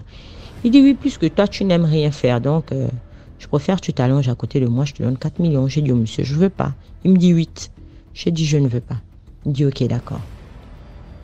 On a continué à se fréquenter avec le monsieur. C'était du genre, il n'a pas bousqué, hein. Il n'a pas bousqué les choses. Continuer à se fréquenter avec le monsieur, c'était toujours... Mais après, il fit un temps où, à chaque fois je demandais l'argent au monsieur, il ne me remettait pas les sous la journée. Il me remettait les sous que la nuit, à partir d'1h du matin. Il gare. Oh non, j'étais en réunion et tout, viens prendre les sous que tu as. Inconsciemment, à chaque fois, je prenais l'argent. Un jour, ma copine me dit puisque je vivais avec ma copine, je louais avec ma copine, elle me dit, mais est-ce que tu trouves normal que ton vieux papa là, c'est toujours à 1h du matin, aux heures tardives, qui viennent pour te donner l'argent? C'est pas normal. J'ai dit, ah, peut-être il a des choses à faire. Après, j'ai commencé à tiquer. Je dis, ok, d'accord. Un bonjour, il vient à midi, il m'appelle. Il connaissait mes jours de repos. Il me dit, ben, écoute, je suis garé chez toi, j'ai une surprise pour toi. On se dirige le côté de Batterie 4, pour ceux qui connaissent Batterie 4. Un quartier chic. On va dans un immeuble et tout. Il ouvre un appartement dans un immeuble chic. Hein. Il me dit, écoute, ici c'est ta nouvelle maison. Tu viendras, parce que je l'avais déjà dit, j'ai un enfant et tout et tout. On avait déjà amplement fait connaissance avec le monsieur. Il me dit, ben, à partir d'aujourd'hui, voilà ta nouvelle maison. 3 chambres, tout. Il y a l'immeuble, il y a la piscine en bas. Donc, il y a 8 appartements dans l'immeuble en question. Il me dit, non, tu vas maintenant vivre ici. Mais je vous dis, une maison équipée. Mais j'ai eu froid dans le dos. Et la maison là avait un froid. Elle était tellement fraîche, glacée la pièce, que c'était comme si c'était dans une chambre froide. Pour ceux qui connaissent les chambres froides dans la négative, là où on gèle, on dirait le froid du congélateur. Moi, je lui ai dit, j'ai commencé à avoir peur du monsieur. J'ai dit, mais non, s'il faille que tu me fasses une surprise, normalement, tu es censé me dire à moi de chercher une maison. C'est pas, tu vas chercher une maison équipée déjà, je ne sais pas. Auparavant, s'il y avait déjà des gens qui ont habité ici, ou peut-être tu as logé les copines qui sont mortes. Je ne sais pas, j'ai dit, mais moi, ta maison là ne me parle pas, donc je n'en veux pas. Oh non, il a insisté, je dis, je n'en veux pas. Ok, d'accord, il est parti, il était fâché. Le monsieur a fait une affaire de 6 mois, hein. Il a oublié et tout. Un jour, il m'appelle, puisque lui et moi, on mangeait au restaurant de l'Étoile d'Or. Une fois, il m'appelle, quand tu termines le travail, trouve-moi l'Étoile d'Or, là où on mange, mais il mange pour le travail. Je dis, ok, d'accord. Parce que souvent, il m'a raconté ses histoires avec son épouse. Donc, moi, je voyais que peut-être le monsieur cherchait une oreille pour l'écouter, parce qu'il avait souvent ses problèmes, raconter des histoires, patati patata. Et puis après, si j'avais des conseils à donner aux vieux, je donnais des conseils. Et il me conseillait bien. Donc, du coup, moi, je ne voyais pas d'inconvénient de me retrouver avec le papy. Moi, je le voyais comme un ange gardien qui était venu juste pour m'aider. Sans arrière-pensée. Moi, je n'avais pas d'arrière-pensée. C'est comme ça que le monsieur arrive, je demande et tout. On me dit non, il est dans une suite. Ah, j'appelle, il me dit non, monte. Je ne me sentais pas très bien là, donc du coup, j'ai dû prendre une suite. Mais le repas sera prêt. Quand tu as faim, tu commandes. Je suis allée, le numéro de la chambre, je suis arrivée. Je trouve le monsieur, il est en serviette. Je dis, mais qu'est-ce que tu fais en serviette? Il me dit, non, il ne faut pas avoir peur. Mets-toi à l'aise. J'avais pris une douche parce que je t'ai dit auparavant, je ne me sentais pas bien. Il y a mon médecin qui est arrivé, il m'a sculpté, donc du coup, il m'a demandé de me reposer. J'ai dit, ok, d'accord. Qu'est-ce que tu prends? J'ai dit, tu connais, on a commandé, le room est arrivé. Ils ont donné ce qu'ils avaient à donner là. J'ai commencé à boire. Il me dit, normalement, je t'ai fait venir ici parce que ça fait déjà plus de 8 mois qu'on se connaît. J'aimerais avoir des rapports intimes avec toi, parce que ma femme à la maison, c'est pas vraiment ça. Je lui ai dit, mais non, moi, je ne veux pas coucher avec vous. Je vous l'ai dit dès le départ. Oh non, donne-moi ton prix. Il a pris 10 millions comme ça, DMJ. Le papa a compté les 10 millions. 10 briques, il a ouvert sa valise. Il avait toujours une espèce de sac comme une mallette ou un trolley avec des petites roues qui tiraient souvent. Il a compté 10 briques sur le lit, mais dit, prends, donne-moi ton prix. On sort ensemble sans préservatif. J'ai dit au papa que, mais non, je ne veux pas. Moi, je ne veux pas sortir avec vous. Oh non, donne-moi ton prix. J'ai dit, je ne veux pas. Il est rentré à la douche. Il a commencé à se fâcher. Il a commencé à se fâcher, DMJ, je te jure. Il est allé à la douche. 30 minutes, le vieux ne sort pas. 1 heure de temps, le vieux ne sort pas. J'appelle X, il ne répond pas. X, il ne répond pas. L'esprit me dit que tu es venu chercher quoi ici? Dépêche-toi de sortir. Sors, parce que la chose qui est dans la douche là, si ça te trouve là, toi-même, DMJ. Les grands hôtels là, il y a des clés passes. Ce sont des espèces de cartes. Normalement, il y a la croche, il y a un porte-clés, une espèce de boîtier là où on met les cartes, les clés passes. C'est devant la porte donc. Mais je te dis que le monsieur avait déjà caché la clé dans l'enveloppe de l'oreiller. Le temps qu'il était à la douche, j'ai cherché la clé. Je n'ai pas trouvé. Je faisais même le bruit dans la chambre. Lui, il était toujours à la douche. Il n'est pas sorti. Et la porte de la douche n'était pas complètement fermée. La porte était entrouverte. Et du coup, j'ai eu peur. J'ai commencé à avoir les frissons. J'avais peur d'aller regarder ce qui était à la douche. Ce qu'il faisait, si c'était transformé ou pas. J'ai cherché la clé. Un cœur me dit, fouille dans les oreillers, DMJ. Quand j'ai mis la main dans les oreillers, je te jure que monsieur t'a enfoui la clé passe dans, comment on appelle ça, l'oreiller. J'ai pris, comme je travaille dans les hôtels, je connais comment ça se passe. Mais franchement, même malgré que je travaille, pour ouvrir la clé passe là, c'était compliqué pour ouvrir la porte. J'ai ouvert la porte, je suis sortie. En sortant, j'ai croisé un jeune homme au couloir.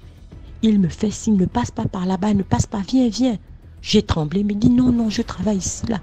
Viens, viens. J'ai suivi le jeune, il m'a fait passer par l'escalier de secours. Il m'a dit, ne remets plus jamais tes pieds dans l'hôtel, là. Encore moins avec ce monsieur-là, parce que beaucoup de filles meurent dans les hôtels. On fait disparaître le corps. C'est la première et la dernière fois que je te vois avec ce monsieur-là. DMJ, je te dis que quand je suis partie, le monsieur me rappelle 1 heure plus tard. Donc, les 2 heures qu'il a fait à la douche, et sans compter la 3e heure, il me rappelle, donc ça veut dire quoi? En gros, 3 heures de temps après, peut-être qu'il s'était transformé et tout et tout. Tu es où? Tu es où? J'ai dit, je suis partie chez moi, ne m'appelle plus jamais. Pourquoi? Tu as fait quoi comme ça? Mais le monsieur était tellement irrité que je ne comprenais pas. J'ai dit, après, ok, d'accord. Le papy a raté son coup. Il m'a dit, tu es où? Je viens te chercher. Si tu veux, je te donne toute la mallette, toute la mallette. J'ai dit, pardon? Il dit, oui, oui, oui, tous les billets. C'est plus les 10 millions, je te remets toute la valise que tu as vue là. Toutes les liasses là, tu prends tout l'argent qui est dedans, tu prends. J'ai dit, ben écoute, tu as des enfants, non? J'ai dit, écoute, c'est pas à moi que tu vas remettre l'argent des funérailles. Hein, parce que je crois bien que pour tes 10 millions, ta mallette là, je crois que j'ai un beau caveau, j'ai un joli cercueil et qu'on sort. Donc moi, ne m'appelle plus jamais. Ne m'appelle plus jamais. DMJ, ça n'a même pas fait 2 jours. Il a envoyé la JR, le B2, me chercher que j'ai volé son argent. Parce que j'ai refusé de coucher avec le vieux. Donc c'est pour dire aux gens, aux jeunes filles, que faites attention. Les jeunes filles qui sont aveuglées par l'argent et consorts là. Depuis ce jour-là, moi, j'ai plus aimé les grandes choses. Hein. J'ai plus aimé les grandes choses. C'est Dieu qui m'a sauvé. Si je n'avais pas eu le réflexe de chercher la carte pour sortir, est-ce que j'allais encore être en vie? Point d'interrogation. C'est pour dire aux jeunes filles que faites attention à vos fréquentations. Tout ce qui brille n'est pas or. Ne suivez pas le luxe, ne suivez pas l'argent, parce que l'argent entraîne à la mort, à beaucoup de choses. On peut vous vider, vous donner des asticots, un peu comme certaines filles que je vois là où je travaille et tout ça là, qu'on vide comme ça. Donc, vraiment les filles, faites attention, le dehors est mauvais. Ces gens-là sont sans pitié. C'était ça mon histoire, merci. Merci beaucoup pour l'histoire. J'espère qu'on apprend beaucoup de cette histoire, hein, nous tous là. Donc, laissez vos commentaires, vos impressions. Si vous avez un mot pour la dame, dites-le lui en commentaire. On va continuer avec la 9e histoire. Mais s'il vous plaît, laissez des likes, commentez, partagez, dites d'où vous regardez la vidéo. Et voilà. Bonjour DMG. Waouh. J'espère que vous allez bien. Ouais, très bien. En fait, toi. je voulais juste vous dire que il n'y a pas une de vos épisodes que je rate. Franchement, j'adore vos émissions. Merci. Je jure. En fait, vous conseillez beaucoup. Beaucoup. Et c'est important, surtout de nos jours. Bon, en fait, j'ai une petite histoire à vous raconter. Je suis guinéen et j'habite en Guinée, Conakry. Bon, l'histoire se passe en Guinée, Conakry. Il y a une jeune dame très belle. Elle est partie en Europe, elle s'est débrouillée pour aller en Europe. Elle est allée à Paris. Elle est restée là-bas. Pendant 15 ans, elle est à Paris. Les 15 ans, quand un homme, en fait, quand elle sort avec un homme aujourd'hui, le lendemain, l'homme lui appelle plus. Et bizarrement, ça reste qu'une seule famille en Guinée, c'est sa mère. Toutes ses jeunes frères, jeunes sœurs, papa, tout le monde est décédé. Maintenant, c'est comme ça elle est restée. Et un jour, il y a une de ses copines qui trouve un mari en Europe là-bas. Et comme vous savez, chez nous, quand vous avez un homme, donc vous venez d'abord consulter vos parents ou bien consulter vos marabouts si l'homme là, il est bien pour moi ou bien s'il est comme ça pour moi aussi. Bon, comme ça. Donc, sa copine, elle arrive en Guinée. Arrivée en Guinée, elle est allée voir son marabout. Et quand elle a fini de consulter pour elle, elle a dit au marabout, au fait, j'aimerais que vous consultez pour... J'ai une copine, franchement, elle est belle, elle a tout bien arrêté, elle a tout, elle est plus belle que nous. Et elle est à Paris, ça fait 15 ans, elle est avec nous là-bas, mais même deux fois pour sortir, pour aller en boîte, il faut qu'elle nous prête les habits, les chaussures. Mais on n'a pas de choix, on la donne. Parce qu'elle n'a rien. Quand elle soit avec un homme aujourd'hui, demain, le lendemain, l'homme ne l'appelle plus. Le marabout dit ok. Donc il consulte. Dès qu'il consulte, le marabout dit ah, ça là c'est difficile de... La fille dit quoi? La dame dit stop. Il dit quoi?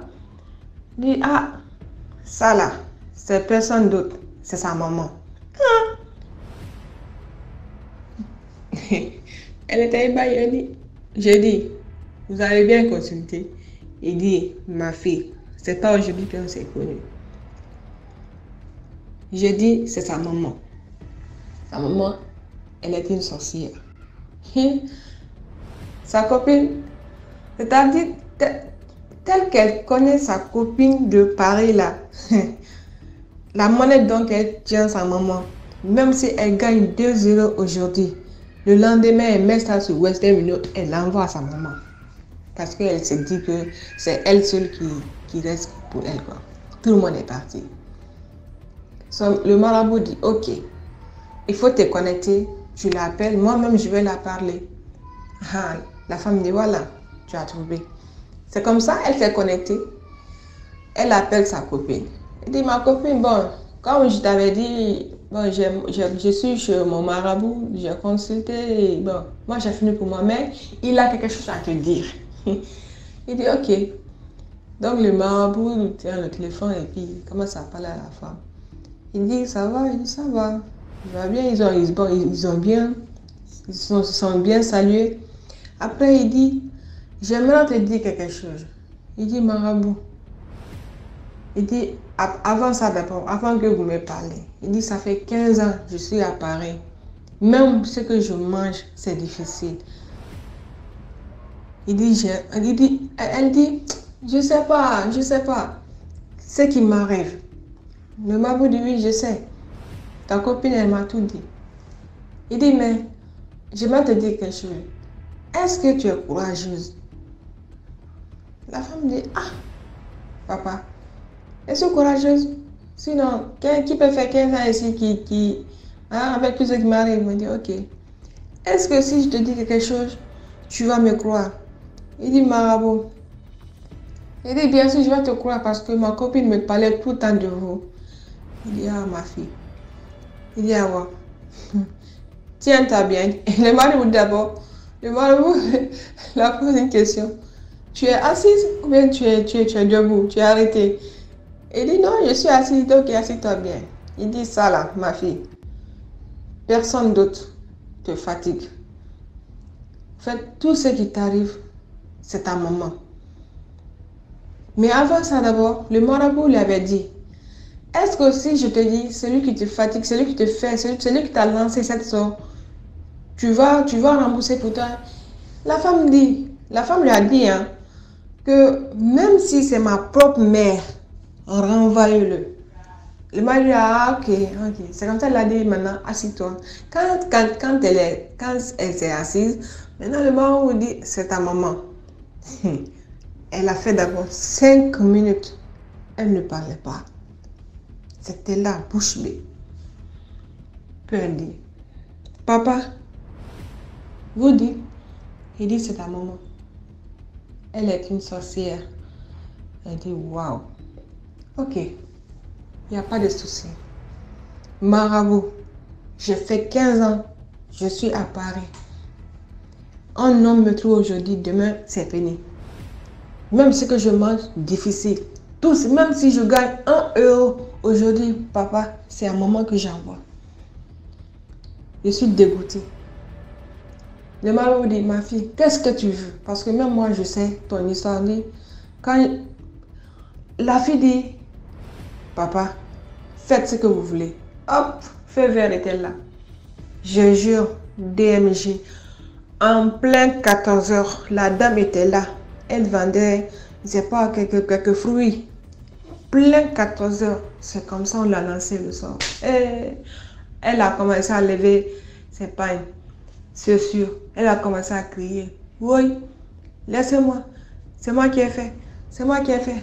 Les gens ont dit, tu as fait quoi? Tu as fait quoi? Elle dit, hey, c'est moi qui ai mangé mes 5 enfants. Oui. C'est moi qui ai tué mon mari. Oui. Ma fille là, elle, j'ai pas pu la manger. Parce que son sang là, aïe, on ne peut pas la manger. C'est amer. C'est amer. Oui. Arrêtez. Arrêtez. C'est comme ça qu'elle a commencé à crier. Il y a les gens non, qui sont engagés, ils ont appelé la dame en Europe. Yeah. Ma fille Yako, durant tout ça là, c'est ta maman qui te faisait souffrir. Elle dit, ah, c'est comme ça. Oh. Si c'est elle, ah ouais. Et puis ça n'a pas duré. C'est là où elle est tombée là-bas. Elle est décédée. Depuis lors, la femme, elle est libérée. Donc c'était ça, mon petit histoire. Merci. Merci beaucoup pour l'histoire. Voilà. Tu vois, pour qu'on dit, il faut se méfier, non? Voilà, la maman de celle-ci là était derrière ses problèmes. Donc, on ne fait confiance en personne. On se méfie de tout le monde. Donc, on passe à la dernière histoire, 10e histoire. Mais avant, laissez des likes, commentez, partagez. Voilà, 10e histoire. Bonsoir DMJ TV. J'espère que tu vas très bien. De mon côté, ça va grâce à Dieu. Je raconte cette histoire du Congo. Je suis au Congo.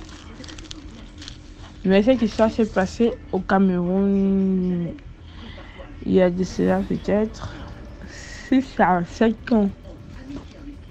Quand j'étais au pays, du côté paternel, du côté maternel, donc, comment on dit, le papa de ma mère avec sa nièce. Son papa, sa nièce en question, provenait du côté de sa sœur. Donc c'est sa sœur qui avait mis au monde. Et elle avait mis au monde une fille. Elle s'est séparée avec le monsieur. Elle est allée faire sa vie ailleurs et le monsieur aussi est allé faire sa vie ailleurs. Ils se sont séparés après avoir conçu la petite. Les années sont passées, la fille a bien grandi, la fille avec un truc de 22 ans. La fille a dit qu'elle veut aller en vacances chez son papa. La maman ne voyait pas d'inconvénient. Elle acceptait, l'enfant allait de temps en temps en week-end et revenait. Le papa, lui, n'était pas... Il était en relation, mais la dame en question ne vivait pas à la maison. Il ne vivait pas chez lui avec. Maintenant, un matin, subitement, la fille tombe malade. Quand elle tombe malade, on l'amène à l'hôpital, on fait le traitement, tout ça, mais ça n'agit pas. Parce que sa mort était mystique. Quelques jours après, elle rend l'âme. Quand elle rend l'âme, on prend le corps. On appelle sa maman parce qu'elle était décédée quand sa maman était en déplacement. Elle n'est pas en déplacement, elle était partie. Donc elle était peut-être rentrée à la maison. Je ne sais pas trop, mais elle n'était pas sur place à l'hôpital quand sa fille rendait l'âme. Donc quelqu'un avait remplacé la maman pour que la maman aille se débarbouiller. Mais non, pas derrière, la fille a rendu l'âme. Quand elle rend l'âme comme ça, la maman arrive à l'hôpital, on essaie un peu de distraire la maman. La maman s'est rendue compte que l'enfant est décédé. Donc elle a deviné que sa fille était décédée. Maintenant, après ça, on dit on va mettre le corps à la mort. La maman a dit non, ma fille n'est pas morte. Le Dieu que je prie ne peut pas permettre que mon unique fille meure. Elle a refusé qu'on mette le corps à la mort. Elle a donc dit on descend directement au village. La décision qu'elle avait prise, on avait d'abord mis le corps en attendant dans une chambre froide, une chambre climatisée à l'hôpital général. Maintenant, on prend le corps, on amène au village à Bafin. Arrivé à Bafin, on l'a mis dans une chambre, dans la maison, dans une chambre. Et puis dans la chambre, on l'avait posé sur des feuilles de bananier. Le corps a fait... Moi, j'étais très petite, hein. Donc c'est ma maman qui nous racontait ça. Le corps a fait un truc de 2 semaines au sol, posé sur des bananiers. Après les 2 semaines, on a programmé le jour de l'enterrement. Tous sont arrivés au village, c'est très bien passé. Maintenant, le samedi où il fallait enterrer, on a bien fait la cérémonie comme tous. Vous savez comment ça se passe au pays, le témoignage, tout ça, la collation. Après ça, quand on prend le corps pour mettre le cercueil, pour descendre à la tombe, les gens descendent bien le cercueil dans la tombe. Maintenant, c'était l'heure des adieux. Tous ont parlé, même le papa a parlé. Après, la maman maintenant a parlé. Quand il fallait verser la terre, on écoute comment le cercueil. Donc, on écoute comment quelqu'un toque sur le cercueil. Coco. Mais les gens se sont dit, ah, peut-être qu'on hallucine seulement. Hein? Ils ont banalisé. Ils ont continué à verser la terre. On écoute encore coco, mais le coco là, on montait. Le volume, on montait. La personne cognait avec pression. Du genre où la personne s'étouffait. Donc, elle essayait de signaler que ouvrez-moi. Maintenant, tous ont fui. On trouvait ça bizarre. Ils ont fui. Quand ils fuient comme ça, la maman et le pasteur sont restés avec certains. Même le propre père a fui. Avec certains membres de la famille sont restés. Maintenant, le pasteur a dit n'aie pas peur, c'est ton sang. Rentre dans la tombe, tu ouvres. La maman a eu un peu peur, après elle a pris son courage, elle est rentrée dans la tombe, elle a ouvert. Aussitôt qu'elle ouvre, sa fille se lève, étant tellement essoufflée. Parce qu'on n'avait pas mis la vitre, donc le cercueil n'avait pas de vitre zingage, il n'y avait pas ça sur le cercueil. La fille sort, elle respire, elle était étouffée. Elle respire. Maintenant, sa peau était brûlée. Selon les explications Va prendre le chewing-gum. Selon les explications, la brûlure là, c'était parce que elle a fait le vendredi et le samedi dans le cercueil étant fermé. Donc une chance, c'était quoi? Que non, il n'y avait pas eu la vitre. Maintenant, sa mère essaie de l'aider. Elle se lève, elle arrivait à peine à marcher. Quand on la sort de la tombe, on l'amène au salon où était son corps. On demande, mais tu étais où, comme ça? C'est là qu'elle commence à donner les explications. Arrête le bruit. Les explications qu'elle était en train de monter les marches. Donc, toutes ces 2 semaines qu'elle était couchée, son corps était couché à la maison, chez ses grands-parents, chez ses grands-parents. Pendant ce temps, son esprit montait les escaliers. Maintenant, quand il fallait verser la terre pour dire adieu, c'est là que elle a marché sur la dernière marche, dans les derniers escaliers. Et puis arrivée, elle a vu une lumière. Quand elle entre dans la lumière, elle voit une maman, une vieille maman. La vieille maman lui demande, la maman lui donne son nom et lui demande que qu'est-ce que tu fais ici, ce n'est pas encore ton moment. Retourne d'où tu viens. La maman décide donc de la pousser. Elle retombe sur tous les escaliers qu'elle montait durant les 2 semaines. Et c'est comme ça, quand elle tombe, son esprit rentre dans elle et c'est comme ça qu'elle toque. Voilà, c'est là que la vieille dame en question a révélé que c'est son papa qui l'avait vendu pour être riche. Donc c'était ça ma petite histoire. Merci et bonne soirée. Voilà, c'était la dernière histoire. J'espère que vous avez apprécié l'histoire. Dites ce que vous pensez de l'histoire en commentaire. On poste une vidéo tous les jours à 12 h sur YouTube. Donc, je vous demande de vous abonner à la page pour ne pas manquer les prochains épisodes. Et surtout, n'oubliez pas d'activer la cloche de notification pour ne pas manquer les prochains épisodes. Alors, on se prend demain 12 h. Laissez vos commentaires. Dites de regarder la vidéo. Très bonne année à vous. Et voilà, on se prend demain.